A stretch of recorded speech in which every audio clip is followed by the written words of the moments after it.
Un décor de rêve pour travailler, c'est sympa. Mais des bureaux qui tiennent vraiment compte des besoins des salariés, c'est encore mieux. Chez Davidson Consulting, les salariés ont été sondés avant de lancer les travaux. On vous emmène visiter le résultat dans leur tout nouveau siège à Boulogne.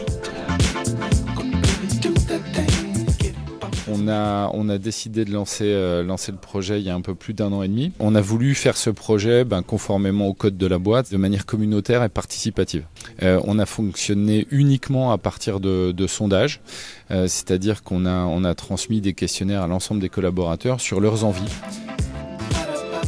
Donc on commence évidemment la visite dans le hall d'accueil. On a justement cassé les codes du hall d'accueil de bureaux traditionnels. L'idée c'était de faire un accueil vraiment accueillant, donc d'en faire un bar, un endroit où les gens peuvent se retrouver. Le café est meilleur au bar qu'à la machine à café automatique. C'est un canoë, c'est un vrai canoë canadien qu'on a chiné.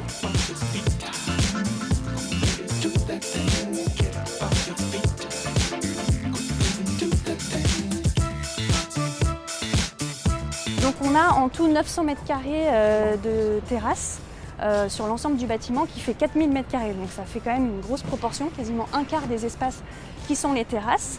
Et Davidson a choisi ce bâtiment aussi pour ses espaces extérieurs qui devaient vraiment faire partie du projet. On a la petite vue sur la tour Eiffel qui était importante à retrouver pour les collaborateurs de Davidson, ils y tenaient beaucoup.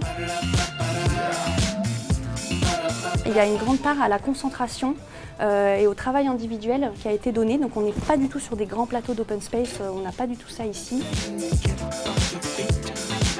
Donc l'espace billard, bibliothèque, où les gens au fur et à mesure viennent apporter des livres qu'ils déposent et puis que les autres peuvent emprunter. Donc c'est quelque chose de très collaboratif. Et puis donc on a 2 espaces de réunion qui sont très différents. On a ce qui s'appelle la salle Darwin, qui est un espace brainstorming, collaboratif, créativité, totalement modulable, totalement connecté. Et puis on a cette fameuse salle vice versa, qui est la seule salle de réunion traditionnelle, institutionnelle.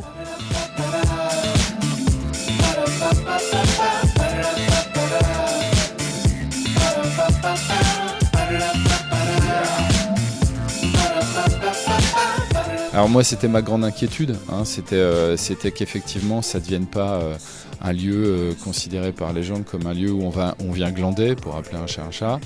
Ce qu'on constate c'est l'effet absolument contraire. Et puis ça a déjà un petit peu changé l'ambiance, c'est-à-dire que je ne sais pas si la formulation est très bonne, mais c'est dur de s'engueuler dans un endroit comme ça.